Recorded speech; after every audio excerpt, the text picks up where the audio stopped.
Recuerdo que el 19 de diciembre estaba jugando al tenis con mi hijo Íñigo y me llamó María Dolores de Cospedal, la secretaria general del PP, para preguntarme por mi disponibilidad para ser ministro. Lo primero que le dije a mi hijo es que se tenía que cortar el pelo.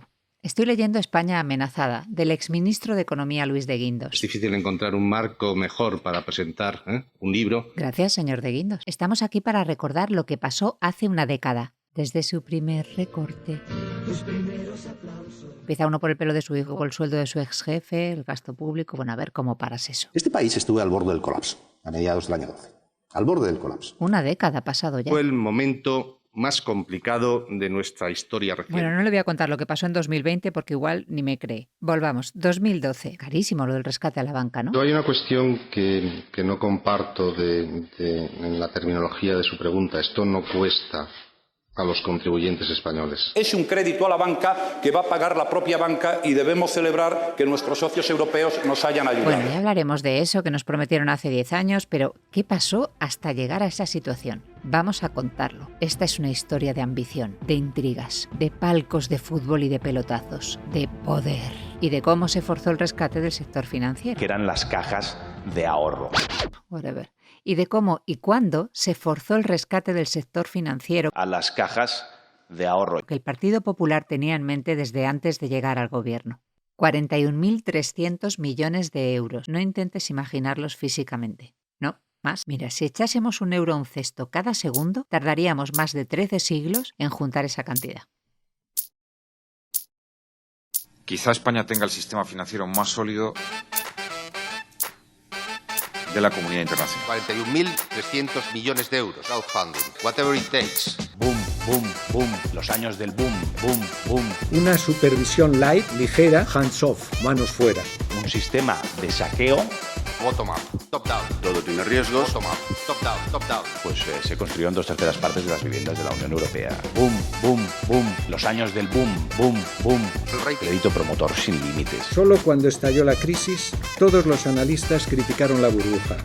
Algunas horas mangas verdes, cuando ya estaba todo absolutamente descuajeringado y la ocupación por los políticos de las cajas. De ninguna manera he dado yo una batalla por la caja, ninguna. Poderle dar un puesto a Izquierda Unida quitándoselo al hijo puta. ¿El rechazo del Banco de España hubiera impedido la salida a bolsa de Bankia? Hazte banquero a partir de 1.000 euros. Permítame, ¿para qué se le paga el sueldo a un gobernador? La Caja Castilla-La Mancha, Caja Sur, Cataluña Caixa y Nova Caixa Galicia. PACAM. Que eran las cajas de ahorro. Delincuentes. La famosa cena banqueros, que no fue cena ni nada, es decir, que... El 96% de las familias ha pagado religiosamente sus hipotecas. Lo del rescate ciudadano no sé lo que es. ECB is ready to do whatever it takes. And believe me, it will be enough. Y yo desde luego no pienso dar ni un solo euro de dinero público a diferencia de lo que han hecho ustedes. El gobierno español declara su intención de solicitar financiación europea para la recapitalización de los bancos españoles que la necesiten. Crowdfunding. 41.300 millones de euros. Crowdfunding. ¿En qué parte me perdí? Soy Ana Tudela y esto es Crisis de Memoria, un viaje de una década hacia la gran recesión. Un podcast de Datadista para recordar lo que pasó y ponerle voz y datos a lo que vino después. Entra en datadista.com y ayúdanos a seguir haciendo posible nuestro trabajo.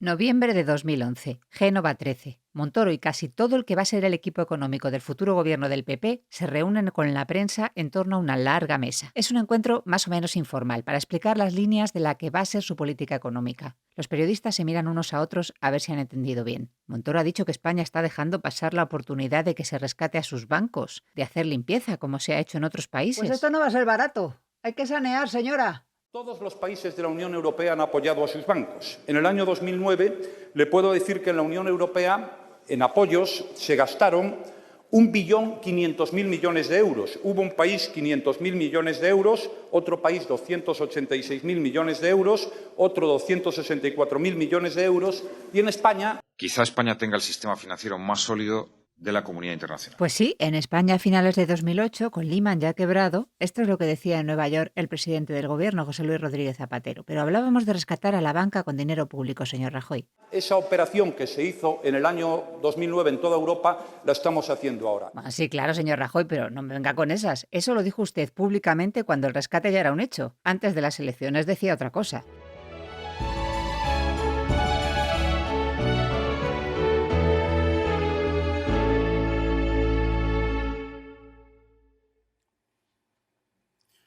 Buenas noches España, buenas noches Europa, buenas tardes América.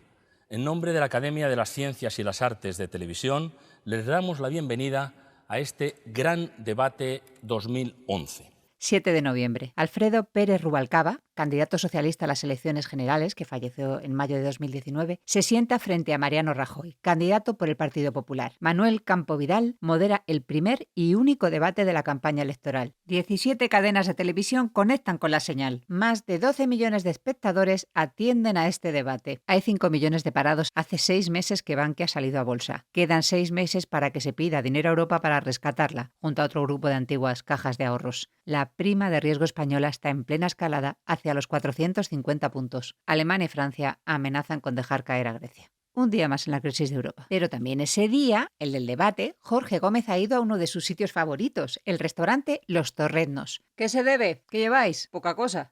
50 euros, con tarjeta. ¿No te quedas a comer? No, que ya ha quedado. Jorge Gómez, diputado socialista durante 5 legislaturas en la Asamblea de Madrid. Saca de la cartera su tarjeta Black, lleva el logo de Bankia y paga. Se va al restaurante Chistu, 128 euros, abre la cartera de nuevo, saca su Black y paga. Atención, porque Miguel Ángel Araujo, concejal en el Ayuntamiento de Madrid por el Partido Popular desde 1991 a 2003, miembro de la Comisión de Control de Caja Madrid desde 1996, está sacando su Black y paga 75,28 euros en Mercadona. A ver un momento, porque la vuelve a sacar 72,5 en una gasolinera. Hombre, Rubén Cruz, el consejero de Izquierda Unida cuyo nombramiento se jactó de haber facilitado Esperanza Aguirre. Poderle dar un puesto a Izquierda Unida quitándoselo al hijo puta. Ese mismo, 57 euros en una tienda de trajes, 42 en una papelería, 25 en un restaurante. Pablo Abejas, Pablo Abejas, lo que le hizo pasar a Blesa a este hombre. Tan PP de Madrid, tan cercano a Ignacio González. 113 euros en el restaurante La Máquina de Chamberí. Hombre, Ildefonso Sánchez Barcoj. Yo soy de Madrid, que yo me he criado en la periferia. Que yo soy el primer universitario de mi familia y me he sacado la carrera trabajando. O sea, que yo no vengo de... Si yo sé de dónde vengo y no lo he ocultado nunca. Pero no tengo guión, como me ponen algunos. Que yo he nacido en la periferia de Madrid, en una casa que no tenía ni agua ni alcantarillado. ¿Qué me va a contar usted a mí? Del sufrimiento de las personas. Pues le podría contar muchas cosas, señor Sánchez Barcoj. Ya le he dicho, 5 millones de parados había en ese momento en España. Pero bueno, ya hablaremos más adelante de lo que es el sufrimiento de las personas. Mientras usted estaba a lo suyo, sacaba su Black, se acercaba a la ventanilla y 100 euros en efectivo. Guillermo Ricardo Marcos. ¿Un taxi? ¿Un restaurante? 95,20 euros. Pues un día cualquiera en Bankia también. He leído su programa, con interés. Y hay una frase que querría que esta noche me explicara aquí, en este debate. Dice literalmente su programa: facilitaremos la gestión activa del patrimonio dañado de las entidades financieras que lo precisen. Porque yo mucho me temo que detrás de la palabra facilitar lo que haya sea dinero público. Hasta ahora los únicos que han aportado dinero a las entidades financieras, bancos y cajas de ahorro han sido ustedes, no lo olvide. Y yo desde luego no pienso dar ni un solo euro de dinero público, a diferencia de lo que han hecho ustedes. Usted sabe perfectamente que el gobierno no le ha dado dinero a los bancos. Ningún dinero. Porque una cosa es comprar activos buenos de los bancos para venderlos y otra cosa es meterse en los activos tóxicos, que usted sabe que no valen nada. No es las viviendas, señor Rajoy, es el suelo. Aquí no se ha dado una peseta pública a ningún banco de ninguna manera. A partir de ahora vamos a ver si usted gana las elecciones lo que pasa. Yo no voy a meter dinero público y le digo que ustedes sí han metido dinero público. Madre mía. 11º mandamiento. No rescatarás a la banca. Lo rezan a la izquierda, donde se le ponen los pelos como escarpias de pensar en dedicar impuestos a curar los desmanes de la pérfida banca, y a la derecha, para quienes nacionalizar el corazón del capitalismo pues es como entregarle a los descendientes de Stalin la máquina del crédito para que se compren hoces, martillos y destruyan todo. Cuando todo empezó a venirse abajo, asumir que había que rescatar a los listos de la autorregulación no fue fácil. La sola mención de la nacionalización de la banca... ¿De la nacionalización de la banca? Ok, provocaba todo tipo de reacciones en contra. Y no estoy exagerando nada. ¿Recuerdan a Rajoy criticando que España no había hecho lo que el resto hizo en 2009? Bueno, pues el resto lo hizo mucho antes, pero les costó, ¿eh? El 18 de febrero de 2008. El Reino Unido tiene que meter dinero público para sostener el Northern Rock. Vamos, que lo nacionaliza. El líder conservador, George Osborne, declara a The Guardian algo así como quitad vuestras sucias manos públicas de los bancos privados. Bueno, el literal fue, hoy es el día en que ha muerto la credibilidad del Partido Laborista para dirigir la economía. Gordon Brown ha torcido su camino hacia el desastre de la nacionalización. Ahora será el contribuyente el que asuma el riesgo de haber prestado 100.000 millones de libras en hipotecas a un mercado dudoso. No apoyaremos la nacionalización. Un periódico español tituló El Northern Rock podría ser cubano. Un mes después, Estados Unidos tuvo que salir al rescate de Bear Stearns. Julio. El secretario del Tesoro de Estados Unidos, Hank Paulson, le pide al Congreso un bazooka de cientos de miles de millones de dólares, que no lo va a usar, que es solo por si hace falta para que el mercado sepa que está listo para rescatar a lo grande, para que no se pierda la confianza en la banca. No hace falta que le recuerde la importancia que tiene para la economía la percepción de los mercados sobre la solvencia del sector financiero. Pero, señor de Guindos, la importancia de la percepción de la solvencia del sector financiero. Si una de las primeras cosas que hizo usted cuando llegó al gobierno fue irse al Financial Times y decirles que la banca española tenía un agujero en las tripas. Bueno, seguimos con 2008. A principios de septiembre, el Tesoro de Estados Unidos sale al rescate de dos gigantes, las hipotecarias Fannie Mae y Freddie Mac. Las críticas desatadas fueron ya demasiado para un gobierno republicano saliente como era el de Bush, y una semana después se dejó caer a Lehman. Mirad, unas horas después de que Lehman presentase la quiebra, el artista Geoffrey Raymond colocó un retrato del consejero delegado del banco, Richard Fuld, en la calle, frente a las oficinas, e invitó a todo el que pasara, transeúntes, trabajadores, a escribir lo que se les ocurriera en el lienzo. Junto al oído izquierdo de ese Fuld indiferente a los mensajes que lo iban rodeando, alguien dejó un grito en castellano. Nos jodiste. Millones de personas de todo el mundo podrían haber escrito aquello, pero desde despachos en plantas muy altas, unos cuantos podían haber bajado para escribir en el lienzo «Nos salvaste». Lehman inmunizó al mundo contra la alergia a los rescates. Menos de 2 días después de que Lehman presentase la solicitud voluntaria para acogerse al capítulo 11 ante el Tribunal de Quiebras del Distrito Sur de Nueva York, Estados Unidos nacionalizaba al gigante AIG, inyectándole 85.000 millones de dólares de dinero público. ¿Por qué? ¿Por qué se rescata a la banca? ¡Ay, la banca! Ese mundo pretendidamente oscuro del que hay que hablar con voz así engolada, usando anglicismos todo el rato. Profecías autocumplidas.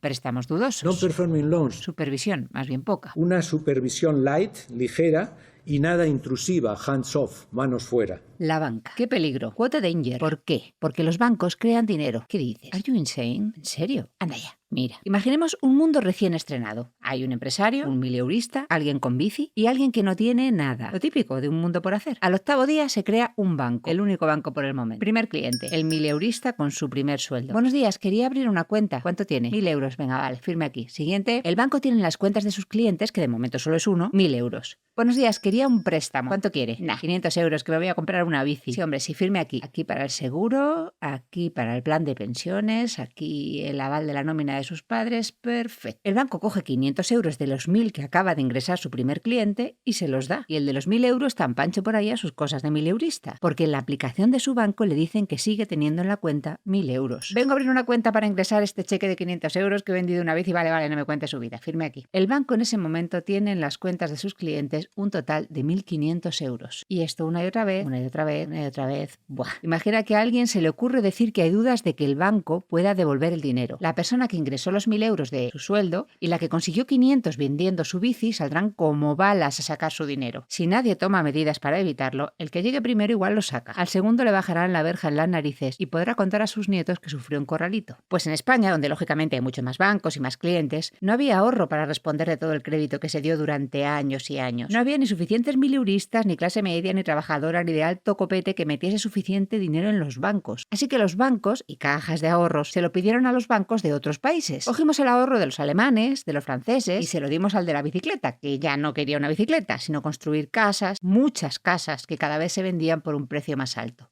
Mientras no cambie el sistema actual de creación de dinero y este siga estando basado en los bancos privados, mientras no cambie, quizás sería aconsejable vigilar muy de cerca a los bancos, a los que les hemos dado ese poder de crear dinero mediante la concesión de créditos. ¿No cree usted, don Miguel Ángel Fernández Ordóñez, exgobernador del Banco de España, es decir, exsupervisor de la banca?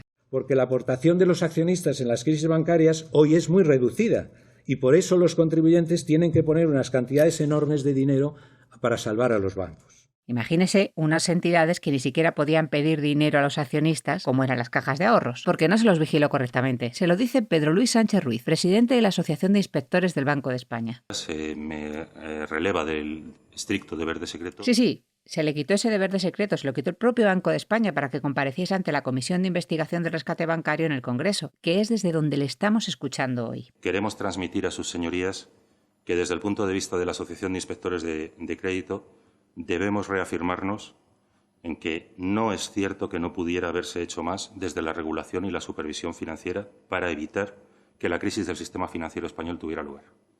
Pudo hacerse mucho más. No necesariamente muchas más cosas, pero sí más importantes y más eficaces. Existían los medios jurídicos, humanos y técnicos para ello.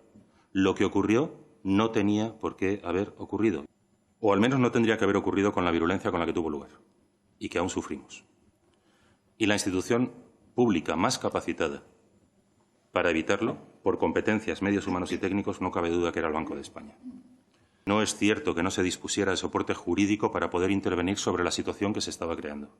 La regulación financiera era claramente mejorable, siempre lo es, pero era más que suficiente para evitar tanto daño. Cada responsable de todos los hechos ocurridos es libre de, llegado el momento, defenderse como mejor considere, incluso contra el sentido común y negando la evidencia. Pero eso no cambia el hecho de que si se permite que el sistema financiero se dirija al abismo, lo normal es que el sistema financiero se despeñe. Pues la mejor forma de gestionar los problemas bancarios es que no lleguen nunca a surgir, porque así no hay necesidad de resolverlos. Pero, señor Fernández Ordóñez, ¿qué hicieron para que no surgieran? Todas las cosas que ustedes hagan para tratar de evitar que haya crisis, la mayor utilidad es dedicarlas a que no las haya. Mire, me pido una camiseta con esa frase, pero me deja usted muy intranquila. Las personas físicas y jurídicas de nuestro país tienen y siguen teniendo en el Banco de España una institución a su servicio y en la que confiar. Tan solo es preciso para su buen funcionamiento elegir adecuadamente a quienes deben dirigirla.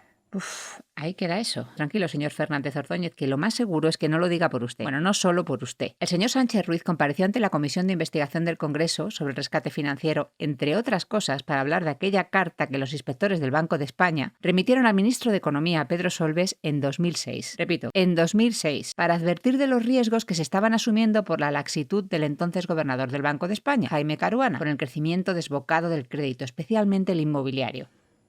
La gravedad de la situación financiera en 2006 fue la que obligó a la Asociación de Inspectores del Banco de España a salir fuera del estricto ámbito de nuestra institución y a manifestar parte de nuestro análisis y serias preocupaciones que ustedes han tenido ocasión de conocer.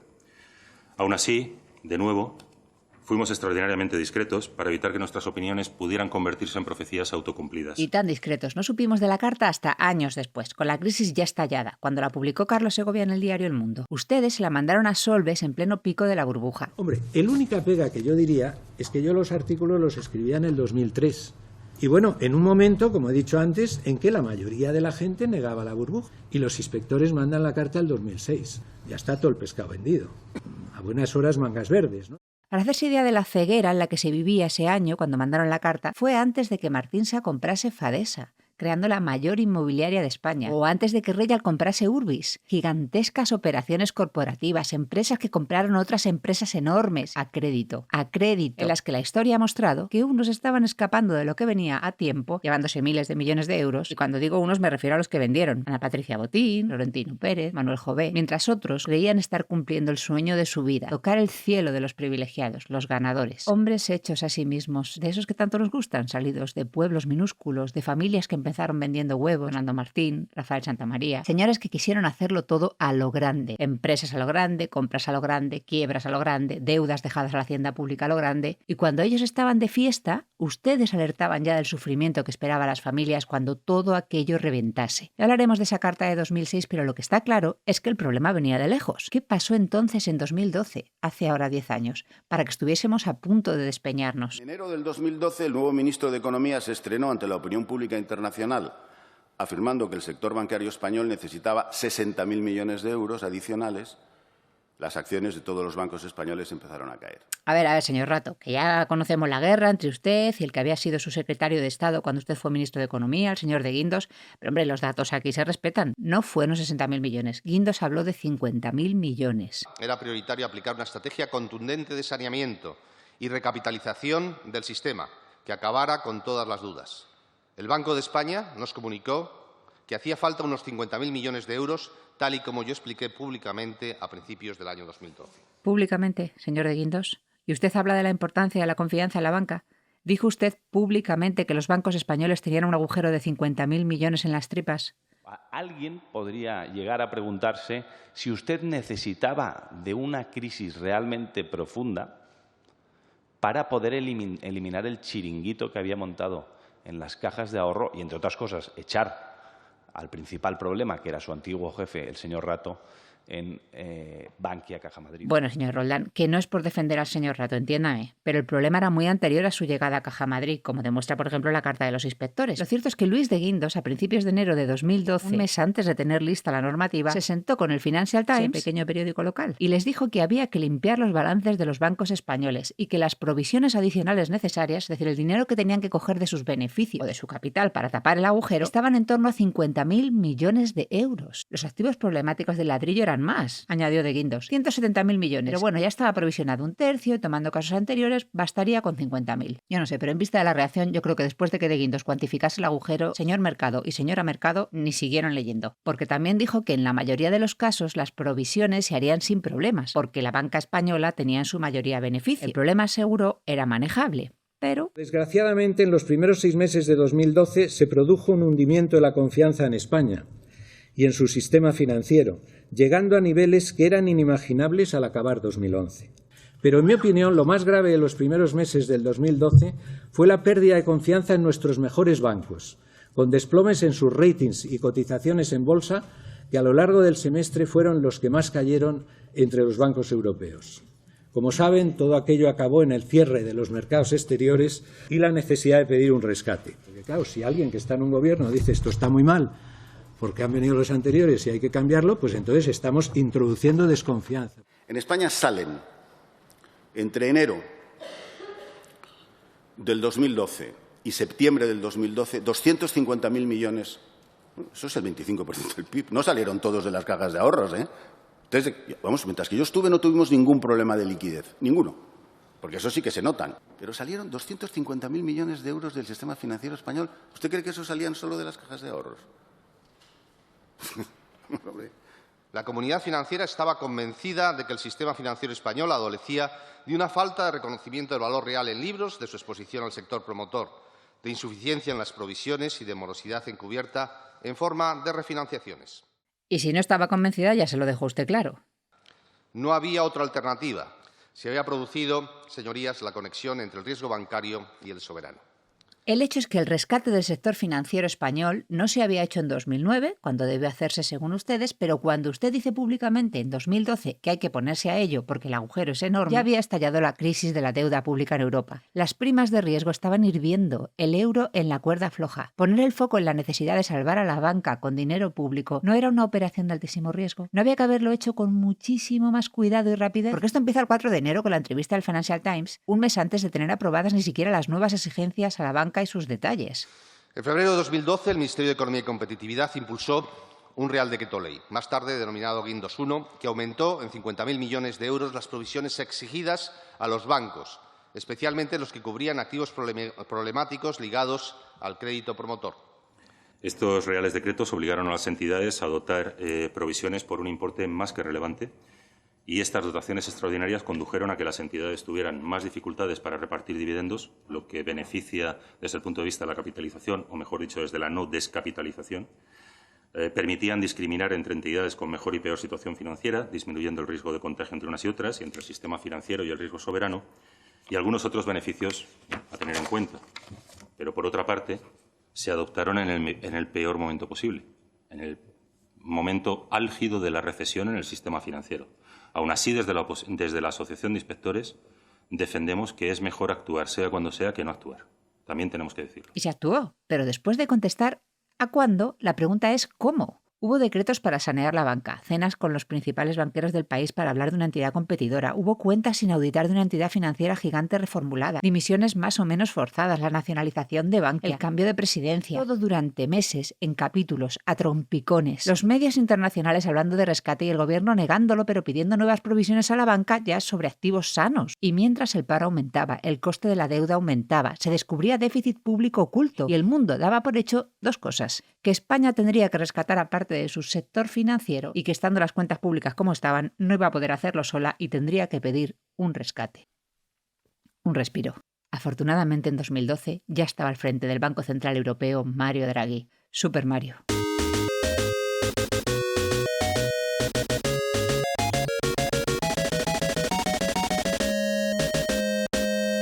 The ECB is ready to do whatever it takes to preserve the euro.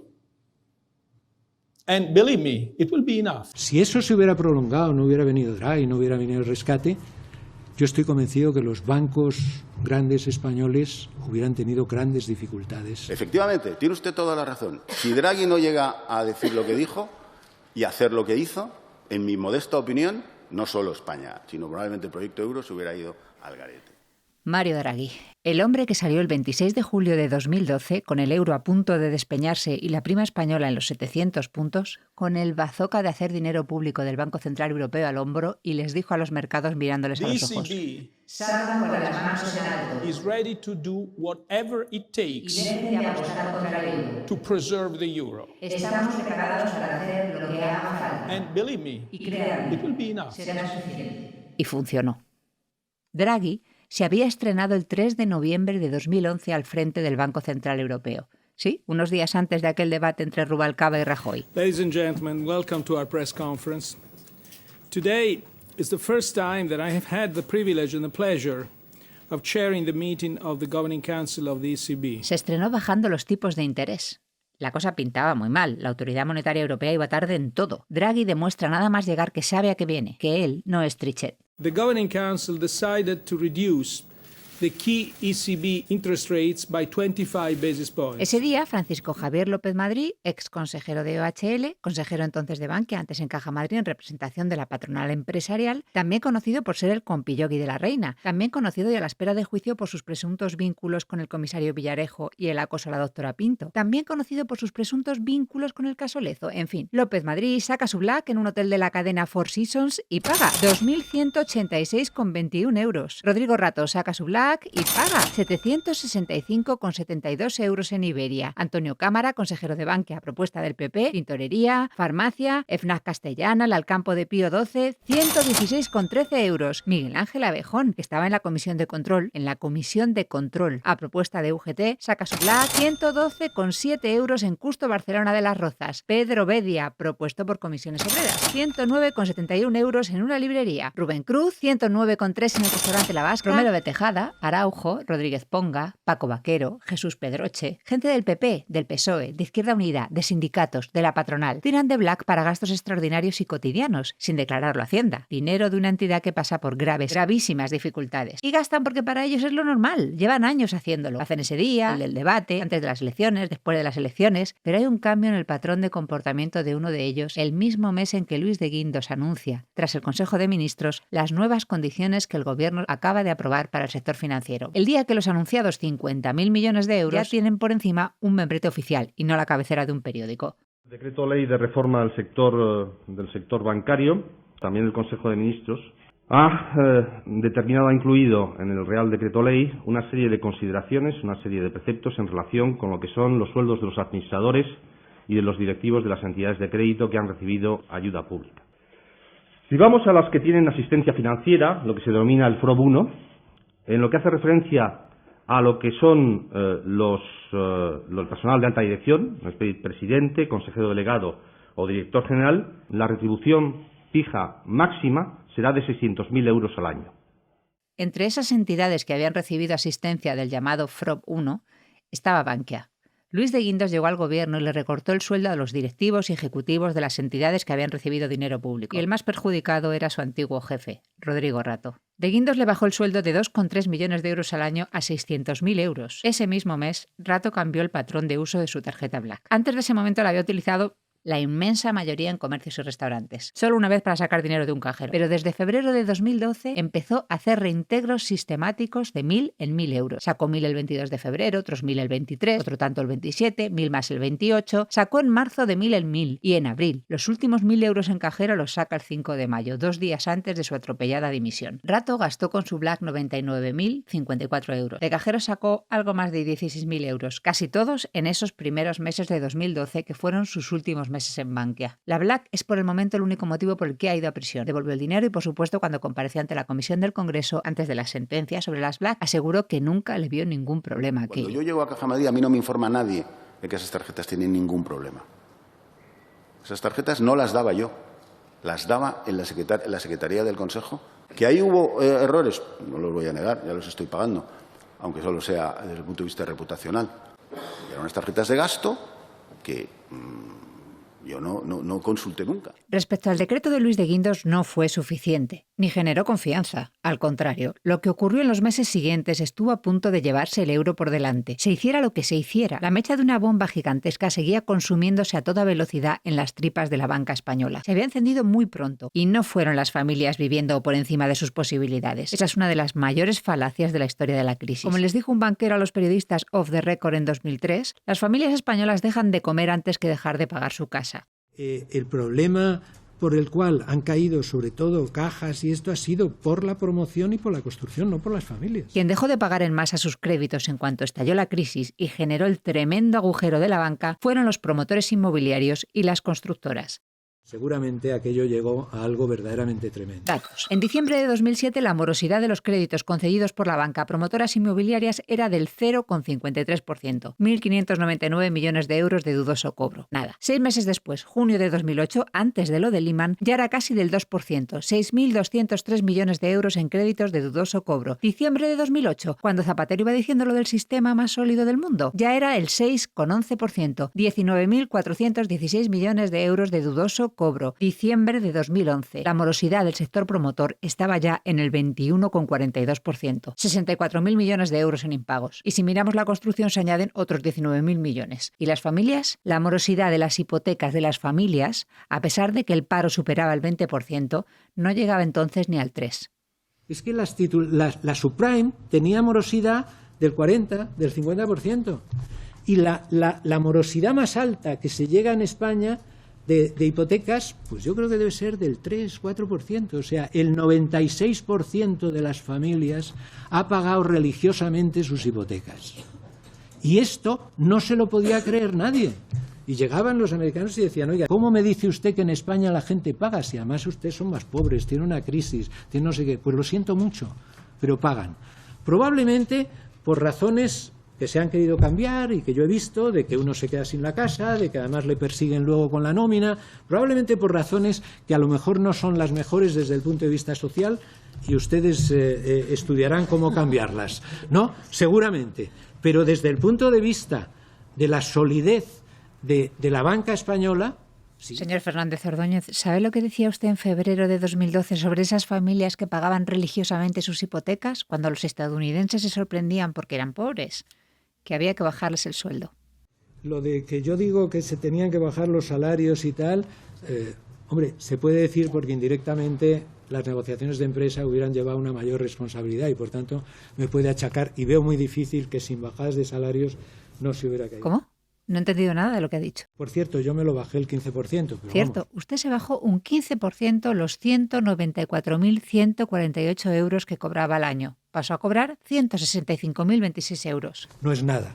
Ganaba mucho. Poco no era. Y me lo gané, sin tener que bajármelo, porque no estaba obligado por lo que obligaron a los ministros. Pero la verdad es que lo hice, ¿no? Usted hizo muy bien su trabajo de supervisión y encima se bajó el sueldo.